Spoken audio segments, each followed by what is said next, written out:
Modi sir, இன்னும் bill Gates, நிறைய பேர் இருக்கிறாங்க. எல்லாருமே செலிபிரிட்டிஸ்.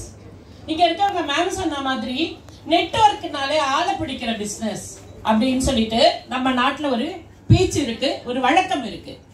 ஆனா இவங்கெல்லாம் அப்படி நினைச்சாங்கன்னா நெட்வொர்க்கை பத்தி பேசியிருக்க மாட்டாங்க.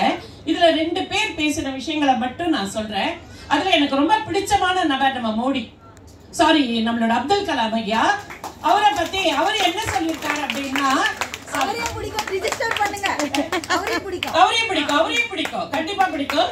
ஆனா மோர் தென் தட் நம்மளோட என்ன படிச்சவங்களுக்கு கற்றவர்களுக்கு சென்ற இடம் எல்லாம் சிறப்பு அப்படின்னு சொல்லுவாங்க. அதனால எங்கேயோ ஒரு கிராமத்தை பிறந்து எல்லாருக்குமே அப்துல் கலாம் அப்படின்னா தெரியாம இருக்கவே இருக்காது. அப்படி ஒரு பேரை அவர் வந்து ரிஜிஸ்டர் பண்ணிட்டு போயிருக்காரு. அவர் என்ன சொல்றார் நெட்வொர்க்கை பத்தி அப்படின்னு பாத்தீங்கன்னா, network marketing is the fastest growing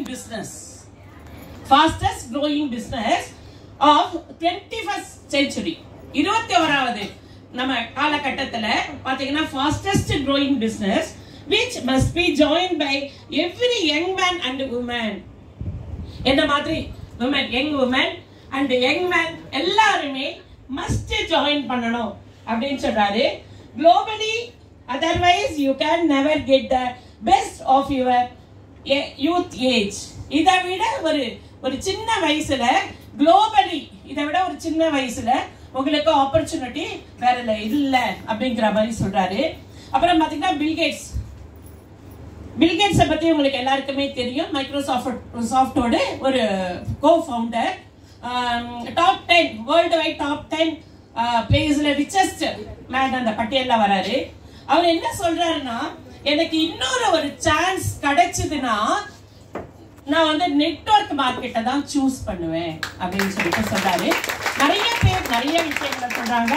நான் வந்து 2 பேரை மட்டும் செலக்ட் பண்ணி நான் சொல்லியிருக்கேன். இந்த வாய்ப்பை கொடுத்த Asha ma'am, thank you ma'am, thank you so much ma'am. எப்படி சொன்னாங்க? சூப்பரா இருந்ததா? இங்கிலீஷ்ல பேசும்போது கேட்கணும்னு தோணுச்சா? தமிழ்ல பேசும்போது பார்க்கணும்னு தோணுச்சா? நல்லா இருந்ததா? சோ எங்களோட சரஸ் மேம்